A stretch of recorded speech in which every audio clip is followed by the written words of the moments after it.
So welcome everybody in the room. It's Webclass Wednesday once again.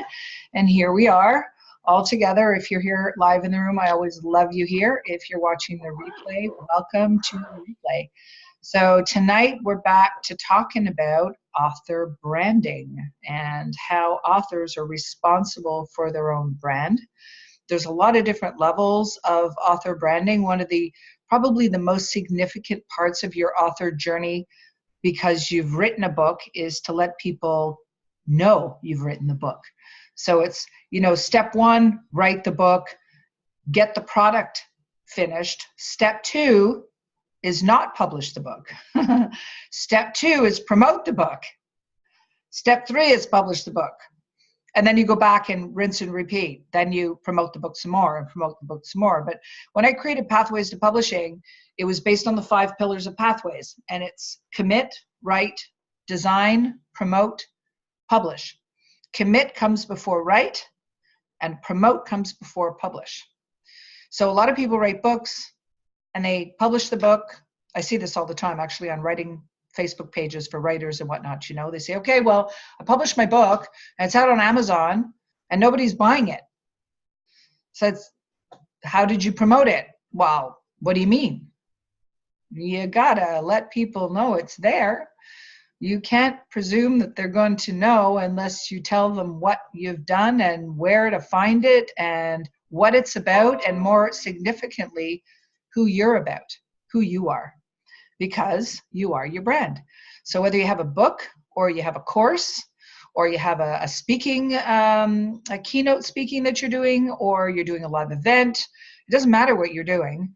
You won't have anybody at your event or buying your book if you don't tell them that you're actually doing it and you're not out there promoting it. So there's a lot of different levels of promotion. So what I did tonight, I'm going to just refer to the blog because the blog kind of takes a step ahead about what are the 3 biggest mistakes that authors, and I shouldn't just say authors, people who are generally promoting things out beyond themselves into the big world towards the media. There's some things that some pretty strict guidelines that you want to be adhering to. And then what I'm going to do is I'm going to share to you what I call the promotional sequence for publishing a book. And there's like 20 items on that sequence, and that's for before you even publish your book. And everybody in this room that's published a book will have heard of them, is familiar with them, but we want to be able to teach them and understand that these are parts of the publishing process that you need to be aware of, because it's just not you and your book. There's a whole series of promotional things that you want to be doing. So let's see if I can. I don't know if I can even share this. Okay, share the screen with you. Okay, can you guys see that okay? Yay. Okay, I see a nod. That's good. Okay. So I'll just read this. It's not too long. So for more than 20 years, right, my background is in communication. I represented companies and business and artists and theaters, and I helped them gain attention from various media in order to promote their businesses and their products and their theater productions and events. And as a publicist, I invested a lot in personal relationships with members of the media, which you'll see below is absolutely an essential piece. And these media professionals shared their frustration with me time and time again about the quality of the information that they would receive in the form of poorly organized presentation, poor grammar, lacking coherence and clarity. So what does that mean? When you're taking whatever it is that you want to bring to the world, you want to take that, let's say we'll just talk books now. You want to take that book and you want to package it up beautifully. And we do that. We make sure the quality is great. You have a great edit. You have a great cover wrap. You're respecting the quality of the product, this gift that you're gifting out to the world. There's no point in putting all the time and energy into writing something if you're not actually going to give it the respect it deserves. Make sure that its covers are solid and attract the attention, and the back cover copy is well written, and that's your sales copy really to sell a book. So at the same time, when you're doing all of that, one of the steps that we'll cover further down is letting the media know who you are. And what happens time and time again is that you've got this dynamite product, but when you actually go and present yourself to the media, you're not giving your brand all of the excellence that is coherent with your book or your product. So what the media get on the receiving end is they get a poorly written something, right? People will send an email, or they'll pick up phone, not so much phones anymore. It used to be phones, but now it's, sending an email and, press kits and whatnot, which we'll cover. And they don't check their grammar. They don't check punctuation, and they send it off in ways that are really poorly constructed and are never going to be well received. And so if I could give anyone any tips before the fact, before you're out there promoting your book, there's 3 here that are, I guess, more like my pet peeves more than anything else over the course of time, because a lot of my time, the consulting that I would do for companies, was in the really simple ways that they could make these small adjustments to make sure that when they presented themselves, they were doing so in a way that they would be received. Because you got to understand, the media, they get a lot of requests for coverage. Okay, now this could be print media, television media, radio media. It could be a monthly, it could be a weekly, it could be a magazine, it could be a blog, it could be somebody's podcast. Whatever that media person is to you and in the promotion of your brand, there's ways to contact them, there's ways to behave with them, there's ways to conduct yourself, and all of that is really to support the bigger picture. Okay, because understand that when you first publish your book, or before you publish your book, and you're seeking some attention, some media coverage, even if you're getting coverage from, a local association that you're part of, it doesn't have to be media. You want to understand that it's not the only time you're going to ask for coverage. So you really get an opportunity to do it right the first time. And if you nail it, and if you do it properly, you will have a best friend. You will have a raving fan, what I call your media sweetheart. Okay, and they will love you. And then next time they'll be happy to do it. It may not be a book next time, it may be a course, it may be a live event, you may be doing a speaking gig in the city, but you now know you've got a friend in that media person, okay, and that you'll be able to ask for their help next time. If you do it the other way, which happens more often than not, you can kiss that connection goodbye. It's happened to not me, it's happened to clients of mine who would come to me and say, how can I get that person to pay attention to me? And then the question comes, well, what was your experience the first time you tried? And then I would understand. And then I would reach out to the media and I would say, hey, I've got this client who's got this amazing show. And they'd tell me, forget it. That's that guy or that's that gal that picked up that phone or sent me an email and acted as if they were, the best thing since sliced bread. And we said, man, we had they approached us in a different way, we would have had a totally different reception to what they were doing. So these are the 3 mistakes I call totally avoidable. Okay, so that's back in the theater days of shaking a hell of a lot of hands. Okay, back then, social media was in its infancy, whereas now it's second by second commonplace. So you're promoting yourself not to media, not to your friends, to your family, but you're promoting yourself on social media all the time. And we've talked about that in other classes where we have to be congruent. We have to be in harmony. What is our brand? Who are we? Who are we showing up as in the marketplace, and making sure that on every single platform, we show up in the same way, so that trust is established, so that community is established, so that people are saying, oh yeah, that's Linda Green. We know who she is. We know that she has integrity. We know where her heart is. We know exactly the message that she's sending. And so they trust you, right? And so next time you speak to something, or you do a live, or you have a course and you invite people into it, they know what they're getting. But if they get kind of a wobble, you're going to lose them. Okay, so now when you're seeking attention and reaching out to share your artistry or brand, you're sharing it with more than just press and media. But the one thing remains constant. Wherever your information lands, because you are your brand, your content quality, how you present yourself in your promotional material must be first class. Okay? Every time. This is something that can make or break your business. Now more than ever, self-promotion demands mastery as a strategy, not a hit and miss concept. Okay, that's back presenting brands to clients, promotional brands to clients. So, on tonight's edition of Webclass Wednesday Live, we'll discuss these three major areas to understand from the early stages of self-promotion that when applied, your ability to master self-promotion will increase dramatically. So, number one, clarity and excellence.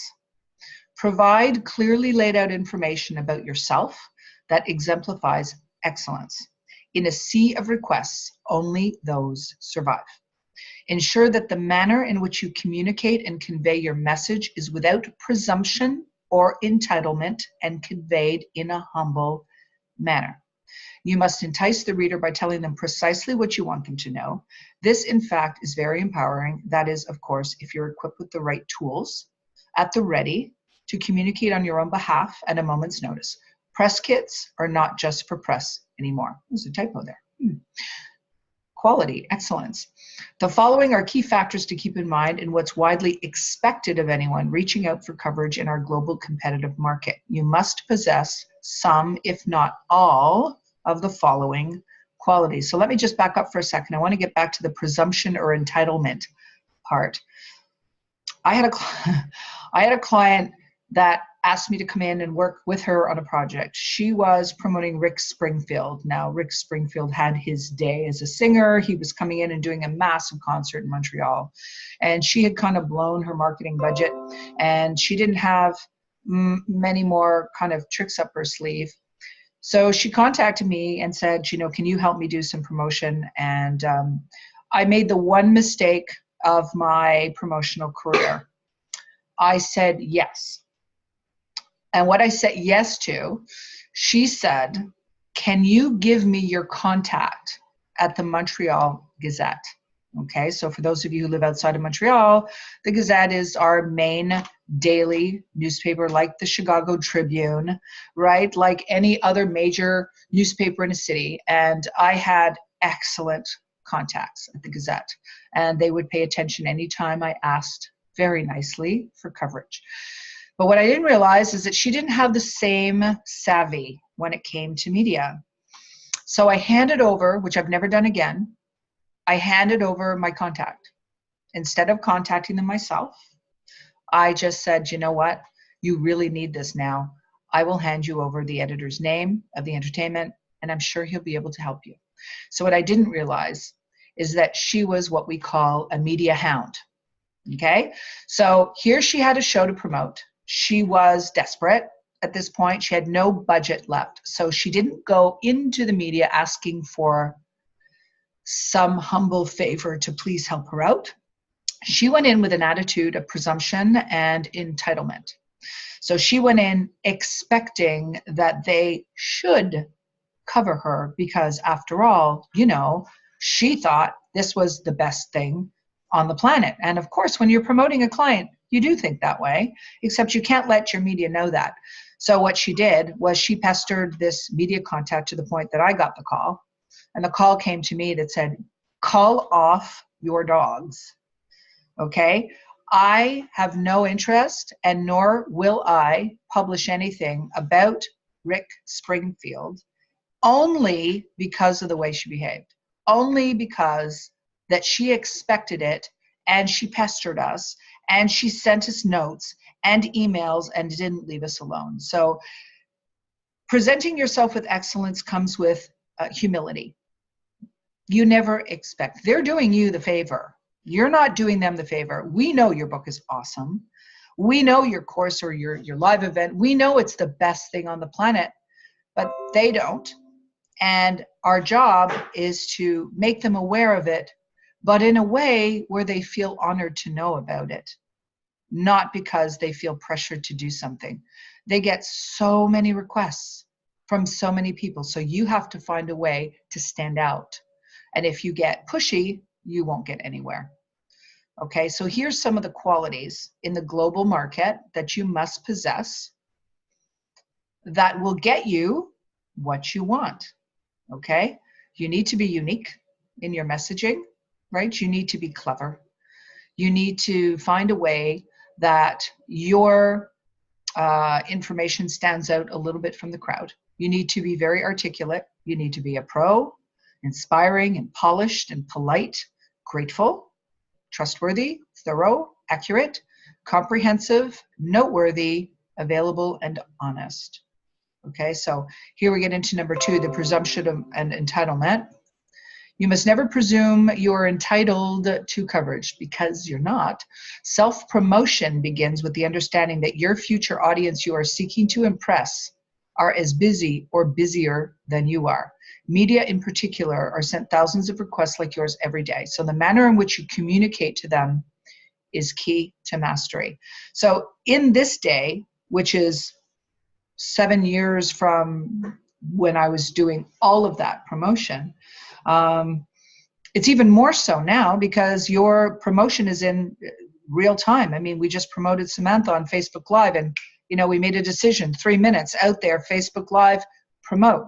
We're in real time all the time. So what do you have to be? You have to be completely sure of your brand, who you are. You have to be able to articulate who that is, what you represent, who you stand for, and then you want to be prepared with some tools. So I'm not going to go into press kits and everything. We'll talk about it on the list, but I'll tell you when we're going to do a class just on press kits, press releases, exactly how to treat certain kinds of media, because I have all that prepared for clients and whatnot. So we'll go over that. But I really just wanted to give you an overview here of some of the things that if you have this information in your back pocket before you even begin to think about self-promotion, because nowadays it is in your hands all the time. You're always promoting yourself, whether you realize it or not. You could be in the grocery store and talking to a neighbor you haven't seen for a while, and you get into a conversation, go, hey, what are you doing? So I just wrote a book. Go, wow, tell me about your book. You're in promotion mode. You're promoting your brand, you're promoting who you are, you're talking about, your book is going to be available on Amazon, you're going to be on your website, where to find you, where to buy your book. You're a walking, talking billboard for your brand all the time. So how you show up is crucial for your success, right? And building relationships and trust. So this goes back to the story of the girl who had no relationship with the Montreal Gazette. She didn't even really have a relationship with me. But she needed help, and I just thought I was doing her a favor, but in the end, I wasn't. I didn't do her any favors. I didn't do the show any favors, and I sure as heck didn't do myself any favors. So lesson was learned, okay? But building relationships and trust is so, so important. And on our list of the sequence, we're going to just touch on media and how to build a relationship with the media, okay? One of the first things that you want to do, because as you introduce yourself, your book, your brand in the early stages, okay, it won't be the last time that you see coverage from these people. So think of the bigger picture, and it's in the best interest of everyone that you pursue all coverage with the mindset of relationship building and not a one-off request. Okay, this is where the issue of trust becomes of paramount importance. Demanding you be noticed will never deliver results, but building rapport, trust, loyalty, and appreciation for the audience and their time will reap dividends that will benefit you both for years to come. So for example, when we talk about seeking out media attention, okay, this is one of the first conversations I have with clients when we get into the promotional phase. We say, okay, we start with your immediate circle of media, for example, okay? Who are your local community newspapers? People say, okay, I want a story in the Globe and Mail. Say, I'm not saying you're not going to get a story in the Globe and Mail. I'm saying you're not going to start with a story in the Globe and Mail, because the Globe and Mail needs to see some credibility, okay? Like it or not, that's just the way it is. So when you start with your local community, it's their job to cover community events, arts events, things are going on in the community. That's their mandate. They want content. They want photographs. They will show up at a book signing event.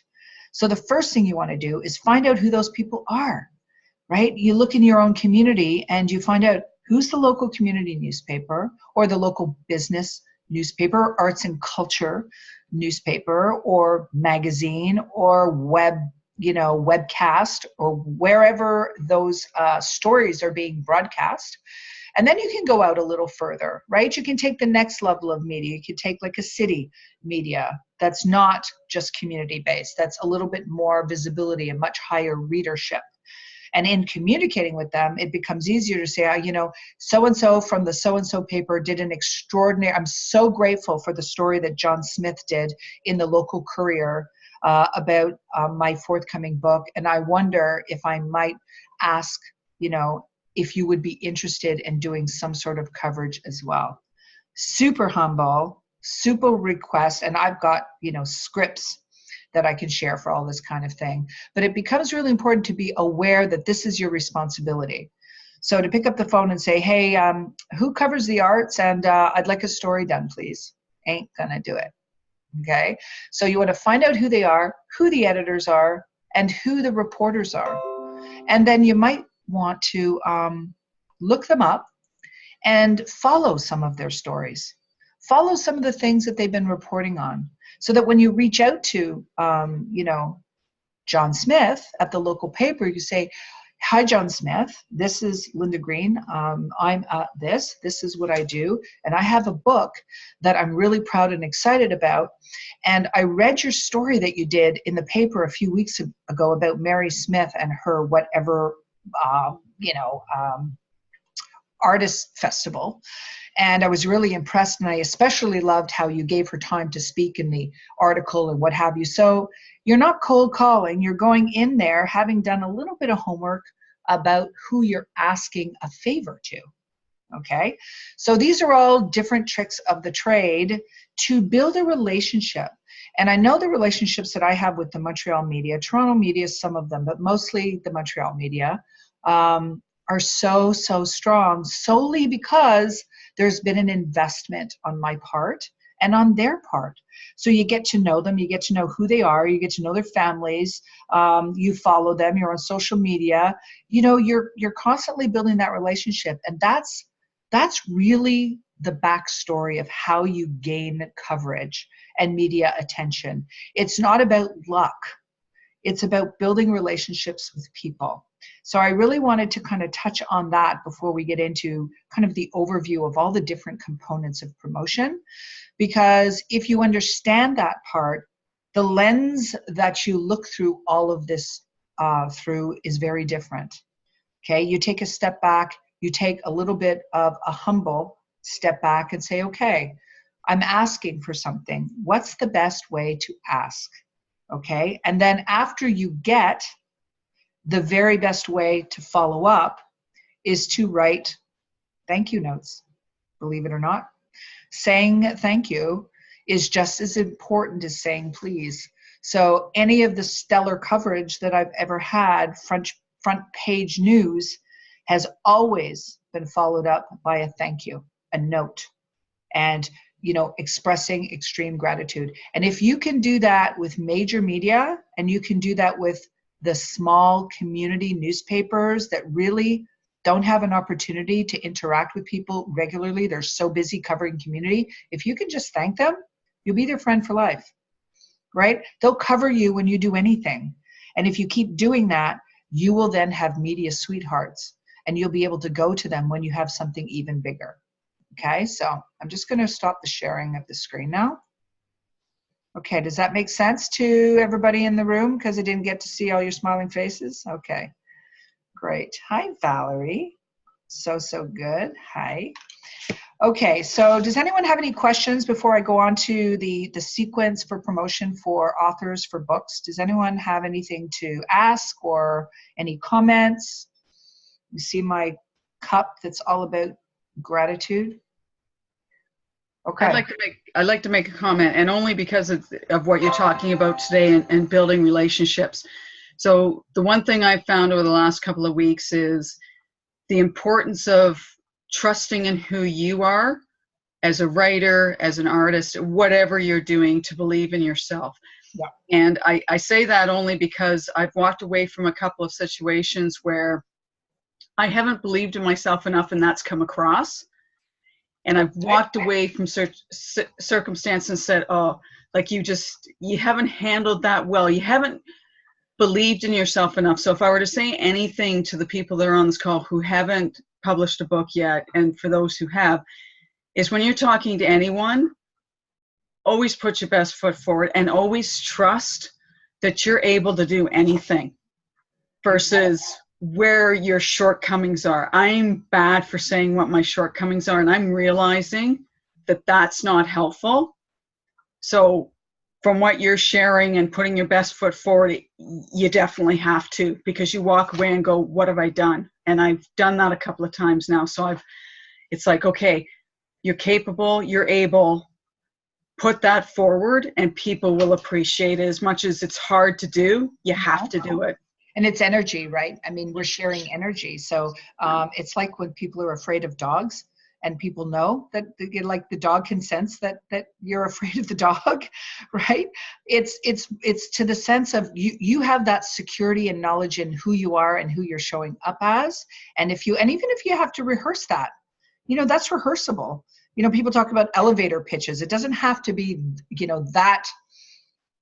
that much in a box, but certainly if you just have a little bit of who you are and what your brand is, so that you feel like, okay, no, I'm confident that when I go into that room, I know who I am and I know what I'm about. So you may not feel comfortable, talking chapters and verse and having long conversations. Not everybody is comfortable in those scenarios. You grow into that role as you have a book and you're called to talk about it.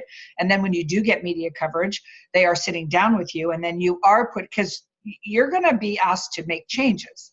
You're going to be asked to grow. You're going to be asked to feel uncomfortable. And you'll know that I'm in a place right now where it's really uncomfortable. Now I have a choice, right? I can grow into this or I can shrink back from it. So what you're talking about is really important, because you were aware of it and then you knew how to correct it, right? How to turn it around for yourself. So now you know better, so that next time you're in any scenario, you go, I don't want to feel like that, because I felt like I was maybe a little unprepared, or I didn't really know what was going to come at me or how I would respond. So then you just kind of prepare yourself, and then you feel that sense of confidence that you know what you're about, right? And then as soon as you know what you're about, everybody will feel what you're about. They'll know what you're about. Like, I look at all your artwork, I know who you are. I know your creative spirit, because you're always shining it and showing it, right? So I know who that side of you is by what you promote, because you're always promoting, right? By sharing what you're doing. So it's a really good question, a really good point. Thank you. Okay, Jeannie, I think you had something to say as well. Yeah, I do. I had to deal with the media during my court case, before the court case and after the court case, with my ex, who was and his wife, or ex-wife now, who were the main characters in my book. Yeah. And I have to tell you, it was a very scary situation dealing with somebody who actually covered the news for the Times-Picayune in New Orleans, which is the major newspaper there. Yeah. Okay. And the thing is that they like to keep their sources secret until a certain point. And the guy there, like you said, Carolyn, you have to be humble, and you have to appreciate, and you have to come with your story with confidence, okay? Because if you don't, like you said, they're not going to cover it. But this guy did, and he was very acceptable to me, and encouraging, and so on and so forth. And in the end, he asked me to make a statement which would have been seen by all of New Orleans and areas beyond. And I did. But the thing is that you really have to think about what you're saying to the media, because you can't take that back. It's out there. And, I have to say I put a lot of thought into what I said, and I was very happy with my statement. But, the media, they can be your friends or they can be your enemies. Make them friends. That's all. Treat them like they're your best friend, and they'll be your best friend. That's all I have to say. Yeah, you're absolutely right. And you're dealing with another level altogether, right? You're dealing with them, wanting a story out of you, not just because of your book, but because of the implications of your book and the story behind the story of your book. So, I mean, it's not that you want to be fake or phony with anybody. It's more a sense of understanding who you're dealing with, and knowing that if you know who you are, who you represent, what your brand is, who is yourself. Okay. I mean, imagine the scenario if you would have turned around and, you know, given them some sort of really, really hard time. It's not that you want to say, well, they're going to write bad things or things that are misrepresenting, but number one, yes, they do. And number two, when you're reaching out and asking them for coverage, they're doing you the favor. Yeah. So you want to, you know, show up in a way that represents who you are so that they get the sense of that, and then that transfers into their coverage of you. Exactly. They can see through disingenuous. Yep. Like, okay, so you have to be yourself, be honest, and again, be very thankful for what they're doing for you, because it's really important. Yeah, great point. And like I said, you had to deal with media at a completely different level, and in, you know, in a much more of a national way, right, with your story. So great, fantastic. Anybody else have any questions before I continue? Okay.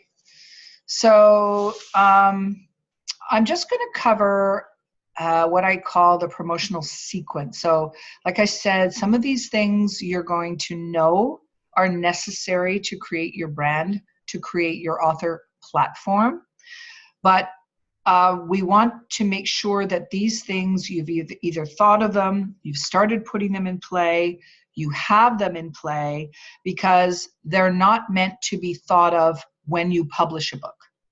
Okay? They're meant to be ready and already having worked for you before you publish the book. Because if you're just, I mean, one of the reasons I do pre-sale, well, there's two reasons why I do pre-sale campaigns with clients a month before their book. Their book launch is on August 1st. We try to have a promotional campaign, a pre-sale campaign a month before. Number one, the book takes a month to populate on all of the international sites. So in that time frame, we don't waste the time. We go and make sure that we're doing a pre-sale campaign that's pulling in sales in advance of that launch day. So you've got some sales in the bank for your launch day. But the second part of that, of course, is that you're buzzing about your book. You're telling people every time you open your mouth about your book, you should have a call to action. Okay, to go out and promote yourself on Facebook is great. And you've got a square and it's got a thing about your book, or you're talking about your book, or you're blogging about it and it's coming. But if you have nowhere to send them because you get their attention that one moment and then it's gone. So you want to have something in place where you can send them a CTA, a call to action. So is that subscribing to your website to learn more about when your book does come out? Is that something that's you know, an opt-in value item that's going to entice them to stay tuned to what's coming next? Okay, so if I start at the top of the list, the very first thing that you need is your web domain. Okay, so whether your website is hosted on WordPress or on the Kajabi platform that I use and Linda uses and Valerie uses and soon Samantha will be using, okay, because this is a platform where it's all in one. You can have your website, you have your landing pages, your email, and all of that. But if you're not doing that and you already have a website, a WordPress, for example, then this is where it all begins. And a lot of my clients don't have even their web domain. So we start right at the top of the list. Number one is your author website, right? Either, I always recommend we do yourname.com, okay, because you are your brand. So you're the umbrella, okay? Think of it like this. Like if you were to look at my website, it is carolynflower.com, but on carolynflower.com, you can go to my publishing house website. You can go and see my book. You can go to, I send people off from the main umbrella though is me, because people aren't going to know what I do. But if I'm out there promoting myself, they know my name and they won't remember all the things I do, but they'll remember the name. So they go to yourname.com, and then once they're there, then they get to see what I call your multiple personalities, right? So what are your multiple personalities? What are different business ventures that you have? You know, you could have yourname.com and you could have my artwork, my book, my courses, right? My next live event. But the umbrella is you. So yourname.com. And if you can't get yourname.com, we find a way to get around a derivative of yourname.com, okay? And you can also reserve the domain name for your book, okay, which is simply a pointer. We would point people. You don't have to have all these websites up and running. We could simply point things, right? So if you had your bookname.com, we could point it to yourname.com, then they would find your book there. Okay, so you don't have to have multiple websites operational. You can have one and then have the domain names, own them, and then point them where you want them to go. So number one, your web domain. Number two, your umbrella brand. That's you. So yourname.com. Number three, identity on social media. So you want to decide who is that identity. So my identity is Carolyn Flower, publisher, author success coach, best-selling author, right? I help people become authors. So who's your identity? Are you a high performance coach? Are you a consultant? Are you an author? Are you a speaker? Okay. Next time when we cover the next part, the media part, we're going to go through press kits. We've done a ton of them for clients, and it really gives you, it's 4 pages of all of your personalities, and they're in living color on a 4-page press kit. And it's really powerful as a tool to be sending to the media. So we'll cover that next time. So identify on social media, who are you, and be congruent about it. So who you show up as on Facebook is who you show up as on Instagram and on LinkedIn. And then if you don't have Facebook and you don't have Instagram and you don't have LinkedIn, you must get them. Okay?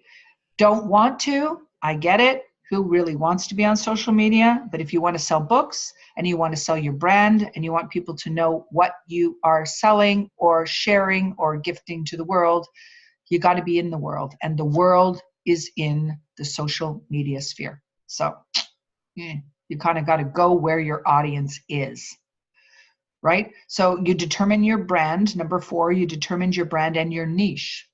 So you may be a consultant, a coach, you may be a speaker. What's your niche market? Who is your audience?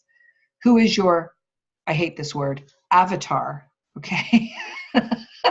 I'm not a lover of that word. Who are your people? Who are the people that you want to reach? Who do you want to teach? Who do you want to help?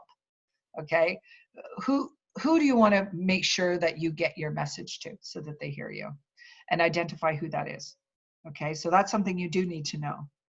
Okay, and then communicate with those people in your niche other than yourself. So if you're a coach of post-traumatic stress, for example, you're going to be looking in the social media marketplace for those others that do what you do, or something like what you do, right? Ideal client avatar. So, right? So what is it that they're doing that you like? What are they doing that you don't like? It's widely encouraged for us all to be, like Russell Brunson, funnel hackers. You want to see what's going on. Does it matter that someone else is in the industry doing what you do? Absolutely not. As a matter of fact, you should be happy they are, because there's a market for you. Okay? Life is full of abundance. There's no shortage. There is no saturation point. There is not going to be enough post-traumatic stress coaches. There's not going to saturate the market, right? There's always room for you, because you're you. You do things different from everybody else. So you go in there and do things exactly the way you do. Exactly, Natalie. So there's always room for you, but it's really good to check out what other people are doing. I know I subscribe to just about everything just to be able to get on lists so that I can see, how are they doing that? I really love when they did that. Okay, that made me feel good when I received it. Therefore, I think I might want to do something like that in my communication, because if I felt good, maybe other people would feel good. Right? So you're not taking, you're not plagiarizing, you're just getting ideas. And trust me, everybody does that. It's a great way to build your brand. Okay, so you communicate, you observe, you craft ideas, and you get more ideas from doing that anyways, okay? So number 6, you create unique phrasing, hashtags, and identity. So, you know, if you're using Instagram, familiarize yourself with how hashtags help you, okay? You can create your own unique ones. That's kind of funky and fun, and that shows your personality. I do that all the time, except that my main source of hashtags is always going to be the most popular ones to draw people into me, okay? Because people are following author hashtag. People are following authors of Instagram hashtag, okay? They're following gratitude hashtag. So there's a great way to find out what to do. You just push hashtag and the one that you want to post, and the number of people on Instagram that are following that hashtag are going to show up, right? You know the popular hashtags. Make sure you integrate them. Facebook don't need hashtags, does not have an algorithm for hashtags. I see people using them on LinkedIn, so they probably are a little bit more that way. Now I don't know the back office of LinkedIn, but certainly Instagram is the place. Instagram stories, Instagram IGTV, marketing yourself on a regular basis, even if it's just sharing content, curating content from other people. When you are associating your brand with another, like I share Jim Rohn stuff all the time because I love the late great Jim Rohn, right? I share Brendan Burchard. You'll get an idea of who I am by who I share. You get an idea of my personality, my values, what I stand for by who I associate myself with. So believe it or not, you're always promoting yourself. When you're sharing content of things that don't serve you, you are damaging your brand, okay? If you're sharing things that are, you know, the constant news reel of catastrophes that are going on in the world, if that's all you're sharing on your Facebook page, you're not going to establish a brand. You're going to be known for somebody who's just always catastrophizing. And if that's who you want to be known as, that's cool. But your Facebook page does dictate who you become in the business world too. My son, who lives in London, is a headhunter for CEOs and CFOs in a big firm. The first place they go when they are scouting or poaching is Facebook. And they go and they take a look at your Facebook page and they see, what can we learn about them through what they're posting on their Facebook page and their Instagram page? And is it something we want or not? So be very mindful who you're sharing the content from, your own stuff, and that's how you're going to show up in the world. Okay, taking photos. If you're out doing a speaking engagement, get a couple of photos of yourself. It's not self-aggrandizing. It's not braggadocious.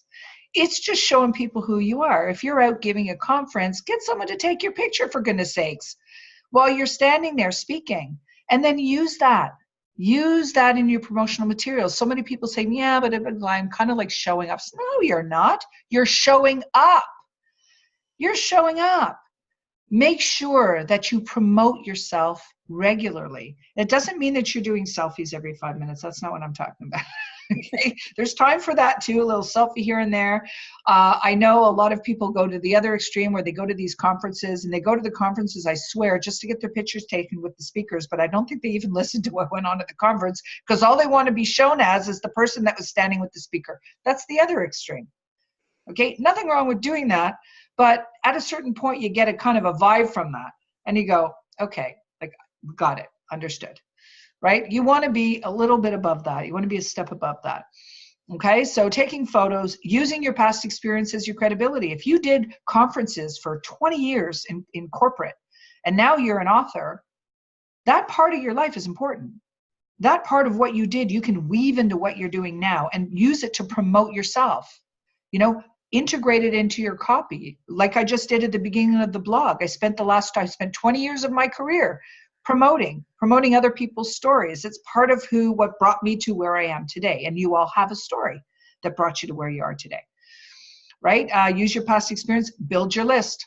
Okay, build your community. Whether you're doing that on WordPress, whether you're doing that on Kajabi, you need to build your list. We can cover that in another class, how to do that, how important it is. And when you build that list, communicate with that list, because that's your community. They're your future buyers. They're your tribe. They're the people that are going to share your stuff. They're the people that are going to be confident in you. And they're the ones who are going to buy your courses. They may not buy anything now. You may not have anything to sell them, but you will. So when you build that relationship with them, they're going to be there. Okay, so blog to your list. Blogging, another subject too, but communicating with your list. Your pre-sale campaign, we covered that a little earlier, what the importance of that is for promotional purposes as well as sales purposes. Promotional buzz, okay, remember who you show up as is your brand. We kind of covered that during the last few points. Create a media contact list. That's reaching out, doing some research. I call it inner to outer. So going to your close media contacts and then the ones that go further out. Some of the best way that I found to curate media contacts is on Twitter. And Twitter, we don't cover. I'm not covering Twitter here because it's another animal altogether. But if you go to Twitter and you look up your region, your newspaper, your radio station, you know, your talk radio, or your arts and culture. In Canada, we've got great coverage with CBC. I'm sure there'll be other ways, other stations and brands that promote, or podcasts. I know Linda Green has been doing some of those. Find the podcasters that are speaking your language and go and present yourself to them to be guests on their shows. Important things to do, because then you start associating with the people that are in your niche market. Okay, all excellent ways to promote yourself. Create your media contact list. Research their platform. We've covered that before. Find out who John Smith, who is a reporter for such and such of a magazine, like read some of his stuff. Find out who he is. Find out what he's about, so that you're not feeling so much like you're just asking for something. You're kind of starting to build a little bit of a rapport. Okay, then you prepare to emerge. So whether that's your book or your business or your brand, you promote before you publish. And then we have press kit. So press kits are important. Press kits we attach to a press release. Okay, and creating a press release is the way that you want to communicate to anybody. It's a press release that's prepared properly, that's got the information you want, because media will not search. People tell me all the time, listen, I'm just going to send out and I'm going to tell them to go check out my website. Not going to happen. It's a question of overwork, underpaid, overwhelmed, don't have time, too lazy. I don't know. They just don't have time. So if you want them to know something about you, you must tell them exactly what you want them to know. And that's why press kits are so good, because it's like 4 pages, very clear, everything's there, it's hyperlinked to everywhere that you need them to go. Okay, so press release, attaching a press kit, and sending it out, okay, to media general and then to media specific. So when I send a press release out to the media, because I've built some relationships, I always send a personal note. I don't insult them with a general mass send out to a bunch of media. I take the time and the energy to create an email just to the editor of the Montreal Gazette. You know, hey John, how's it going? Hope you had a really great holiday season. Haven't talked to you for a while. Like, things must be crazy busy at your end. I know they are for me too. I wanted to reach out and send you this press release. This is a client, outstanding, great book coming out. I just wanted you to know about it. And if there's any way that we could jump on a call to get some coverage for this client, I would so appreciate it, and so would they, right? So it's a personal note. You are extending your gratitude, your appreciation, and when they're on the receiving end, it's like, hey, yeah, let's hop on a call, right? If they get it in any other format, they're just gonna put it aside, right? What we call file 13, okay? And then number 20, then we publish, right? So all of these steps, right? They're all part of the pathway. They're all part of taking what you're doing and bringing it out to the world. Now, most of you know a lot of this. You've done it along your way, but this is just a kind of a comprehensive list so that you can tick it off and say, okay, don't have that yet. No, I don't know who those media people are. I better go out and reach out and find who they are. So, so that's it for the teaching part of the program. And I just wanted to let you guys know that, so Webclass Wednesday next week, on May 8th, is going to be Team Oxygen. So next week, I'm going to have my whole team on here. We're going to have Steve Walters, who's designer extraordinaire. We're going to have Sherry Reinhardt, who is my editor extraordinaire. And we're going to have JP Martel, who is my partner in crime and all things books at publishing, Oxygen Publishing House, where we breathe life into your books. So we're going to have the team on next week. I'm going to send a press release out myself tomorrow because my website is now completely bilingual, which is what I was waiting for. See, there's a media tip. Don't send out a press release to the media unless your website is in both languages, or be prepared to get grief. So you have to sometimes hold until you're fully ready, and then you launch. So next Wednesday, I'm going to have the team on. So that's really going to be fun. You'll hear more about that. And then Webclass Wednesday on May 15th, I will be in the UK, and we'll be talking about press and media relations, which is print, radio, television, press kits, press releases, tips of the trade for media relations. So that kind of gives us the next couple of weeks and what's coming up. So does anyone have any questions? I do. Go ahead. Go ahead. And then Gabriella? Go ahead. Oh, is it me? It's you. Oh, okay. We're talking about marketing to the media, but I also wanted to ask you a question about marketing to book clubs. Yep. Because they're like media as well. Because I've been following Reese Witherspoon's book club and tried to get into it, but they didn't accept my book. They weren't accepting any submissions at the time. However, what is your advice for contacting these book clubs and how to get your book mentioned into it or covered by it? So are you doing any writing for any Medium? Because I know weren't you writing some columns at one point? I was, but I'm not anymore because I'm just trying to save some money to get out of Chicago. But I haven't been writing any columns. I've been working on my second book. But I noticed that there's, this Reese Witherspoon book club posts a lot. People post, oh my God, probably 10, 20 people post a day. And they're reading these old books, and they're reading, I know, to be boring books, but I can't get my book in there. Okay. I'm just wondering what's your advice to get your book in there? Well, why I mentioned the column is sometimes that goes to credibility. So let's say, for example, because Medium you can write for, okay? You don't get paid to write for Medium, but you get credibility and exposure. Okay. I have a column at Huffington Post. Okay, so when you have a column at HuffPost, right, you can say, oh, okay, so here's who I am, a columnist at Medium, Huffington Post, whatnot. It's a question of credibility. Okay. So if you can start doing a little bit of that, where you've got that, where you're writing for something, sometimes they take a little bit of a second look, but go to more than that book club. Because I know that they're around. You can search them out, like I said, on Twitter. Search that kind of thing out. Like look at hashtag book clubs.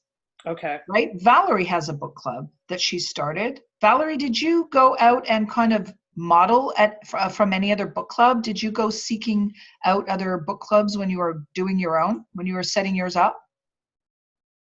No, I just created my own thing. Okay. Okay, because book clubs they're popular. I'm sorry? Book clubs are popular. Like, it's a really great way for, often for women, to gather together and to, inspire one another. Everybody is super stoked about the idea, regardless of their level of participation. Everybody just loves the idea. Yeah. Yeah. So to answer your question, I would look past Reese Witherspoon's. Okay. Try to find yourself some other ones. Okay. So don't stop at that one, because they are they are popular. So I would wager that there's some other ones that you can get into. Okay. Okay, and if you can get into some of the other ones, it's like going to the smaller newspapers before you go to the bigger newspapers. Yeah. Not to say that you shouldn't try, because I'm all for that, right? I'm all for that. Go and make those inquiries, make other inquiries, go re-inquire again, go to some of the other ones, try to get in a door, okay? And then those doors open other doors, Okay. okay? Yeah. Yes, Valerie? Yeah, I just want to say one thing.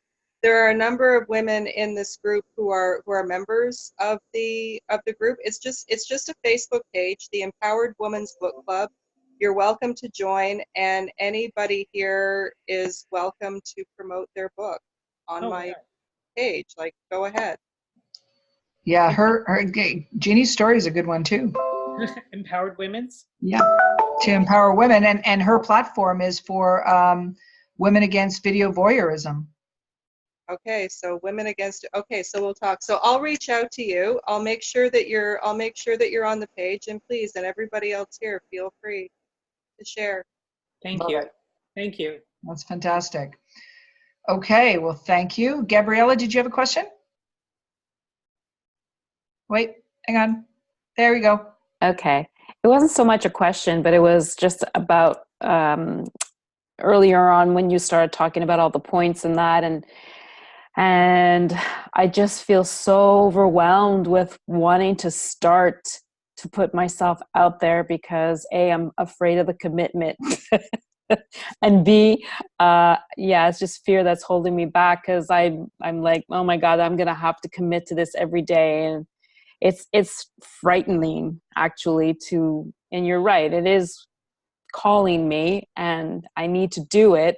I just have to put myself forward and do What's it. What's your biggest fear? What's the one thing that really is like that you're resisting? Not being consistent. Not being like, I look at Samantha and some other people who are in this group.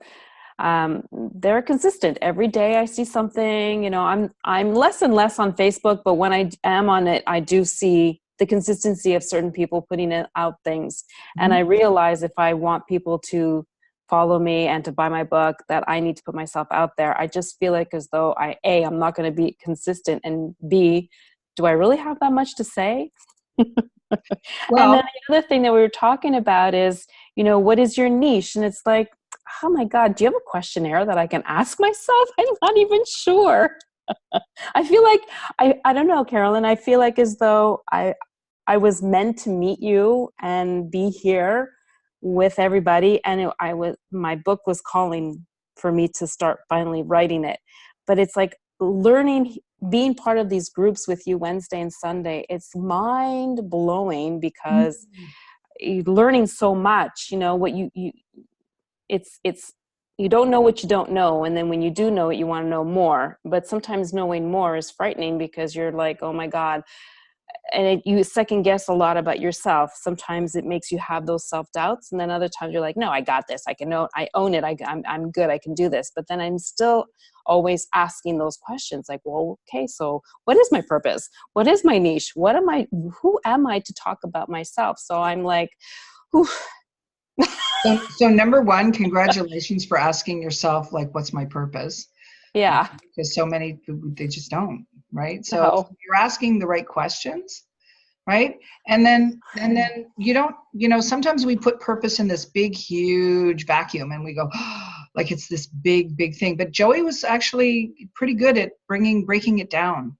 Yeah. Last week, and listen to the video a couple of times because he really broke it down really nicely as far as purpose not being like, okay, what's, identifying the characteristics that are dear to you, things that really are part of who you are. And then when it comes to your book, books evolve. They start in one place and they move. Okay. They don't go in a straight line. Linda's nodding because she knows. Okay. So first of all, one of the laws that we cover on Sundays, right? Never compare yourself to anybody else. Okay. Never compare yourself to anybody else. That doesn't serve you. Okay. Your story, their story, very, very different. And what we usually do is we compare our real to their success reel. They may have been doing it for 5 years. You're starting out, you're comparing yourself to somebody who's been hoofing it out there for 5 years. Don't do that. Don't do that. Where you are is exactly where you're meant to be. And the questions you're asking yourself are exactly the questions you need to pay attention to. Okay. You know, you're going to come to those answers. The other thing you want to think about is your book. Make a decision that it's going to be something that you're going to spend some time doing, whether it's every day. Make the commitment to it. And I promise you, if you do that, you will find the motivation and the answers to all those questions are going to start showing up. Because when you gain the clarity on what the book is, because you know you have a book. I mean, you have a whole bunch of a book.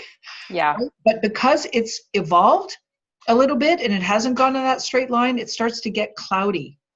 Yeah. And we start losing kind of the sense of what is that book. And when we lose that sense, then we kind of figure, oh, you know what? Like, what is it? I don't know what it is. And then we tend to kind of move from it and we don't engage with it.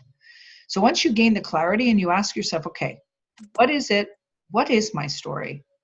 What do I want to teach other people? What part of my story do I want to bring to others?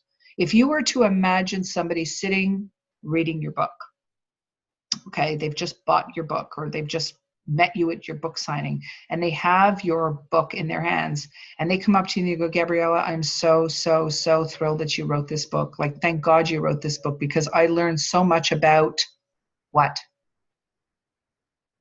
What did they learn from you?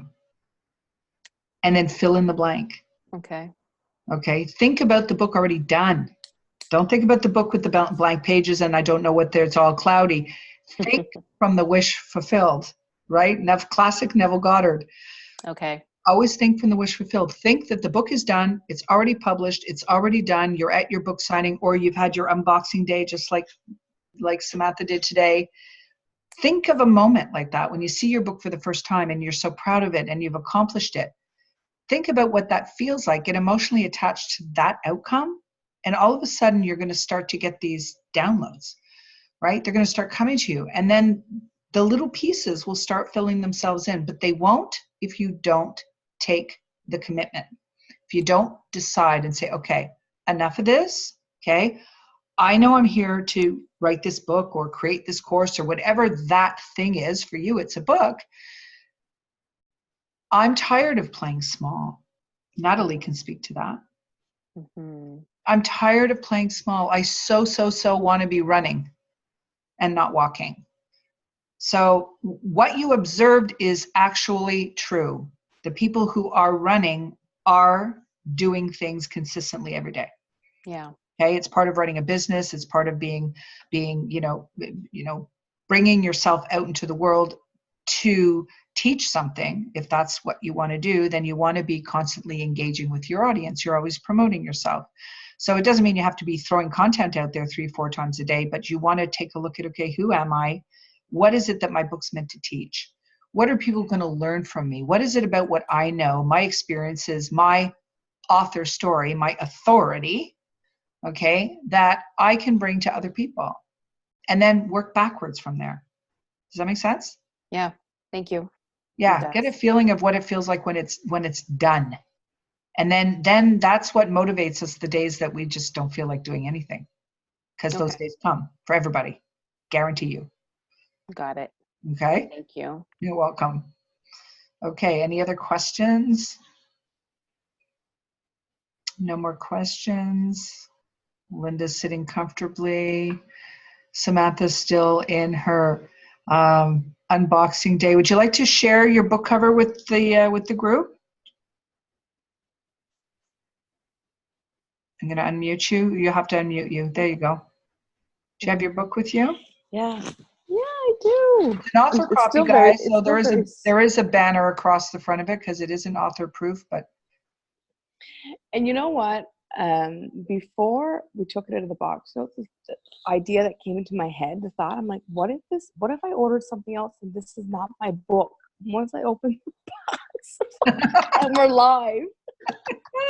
Then I'm like, why am I thinking something so stupid? Not now. No, not to worry, not to worry. So look at that. Put it real close to the camera so we can see it 'cause we're on a phone. Yeah. There. So yes, we know that she's beautiful and she doesn't have a banner across her Aw. face. But so this is Beautiful And then Disaster. there's Read us the your title. It's Beautiful Disaster, a collection of reflections from my heart and soul to yours. 365 days of notes and quotes. And this is the first volume. Yes, ma'am. So yeah, it's And Steve it's made something butterflies fly inside your book. oh my god, it moves. It's like an algorithm. I'm like a kid. Remember like, when these you were kind a of things kid, that you had the really thing excite me. where you moved it and something moved? So this is what Yeah. Steve did on the inside Yeah. of her book with the butterfly throughout the book. And it's the feel of the book as well, because and I share this often. Steve laughs at me because I said I'm very wordy feeling. I make words up that don't exist. Thank God for editors because I break all the rules. But it's the feeling. I write for people to feel. And maybe a part of that is because I struggled so much in my life to feel or to hide what I felt. And tonight, I forget who had mentioned it. I think it was Natalie, and also for Gabriella. You talk about doubt and fear. Somebody asked me. I'm learning to step into that role as an author. And I remember you saying that to me like a year ago, and I'm still learning to step into it. Because today somebody asked me, they're like, so what are you doing? You're moving? I'm like, yeah. So what are you going to work at? Well, I'm an author. But I was kind of slouched.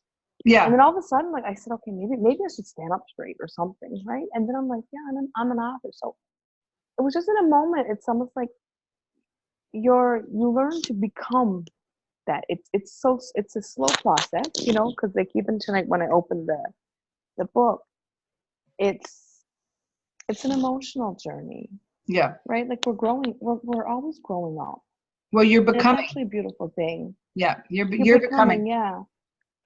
Yeah, Yeah, and you do. You and feel differently at the end, right? You don't feel like, you almost feel like you're, I hate the word, you almost feel like you're undeserving of the title, right? When you begin the journey. Honestly, and that is very, very true. And we talked about that. I talked about the importance of opening the book up with my family and friends because I refused all my life to celebrate anything. My graduation, my university degree that I got online, everything. I refuse to celebrate. And so it's also new for me. It almost makes me shy and embarrassed. Yeah. So I'm learning to move out of that space, right? And to receive gracefully. Yeah, even though like I cried with my face all screwed up on Facebook Live, my first live. It's okay. But it's real. Like today, I started work at 6. So when I done the Facebook Live, I was still in my scrubs. But it's like, it's real. Just show up and be you. Yeah. Just show up and be you. Well said. That's it. Yep.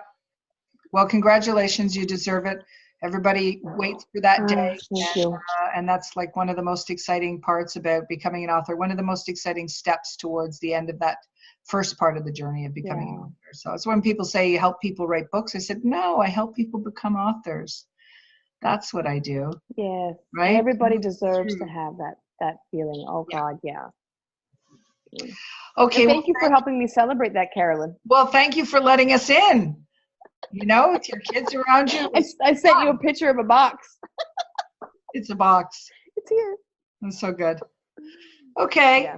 So good. Well, thanks for sharing, and thanks everybody for, if you have anyone else have any questions? I think we're good to go. Jeannie has a question. I don't have a question. I don't have a question. I just want to say to Samantha, I felt the same way when I first published my book, that like, even though it took me 2 years to do it, I wasn't worthy, okay? But you have to remember that there are so many people out there that cannot write a full sentence, let alone 200 and 500 plus books. or books or pages, excuse me. So you have done something spectacular, and don't sell yourself short. Totally. It is an accomplishment, and you should feel really good about yourself and work on the next one. That's all I can say. Awesome. Very happy. Thank you. Well, you're both writing your next book as we speak. So you're both off and running with the next ones. Yep. So that's so good. Okay, guys. Thank Well, you so thanks for investing your time with me tonight, learning a little bit more about getting yourselves out there in the big world as authors and promoting yourself and your brand and being so spectacular as you all are. So I love my Wednesday nights with you guys, and I'm looking forward to introducing you to the whole team next week, and we can talk some more author talk then. So as always, if you want to reach out to me at any time, you know where to find me. And until then, I shall let you guys have a great evening. Thanks for coming. Bye for now. Thank you. Bye. Bye.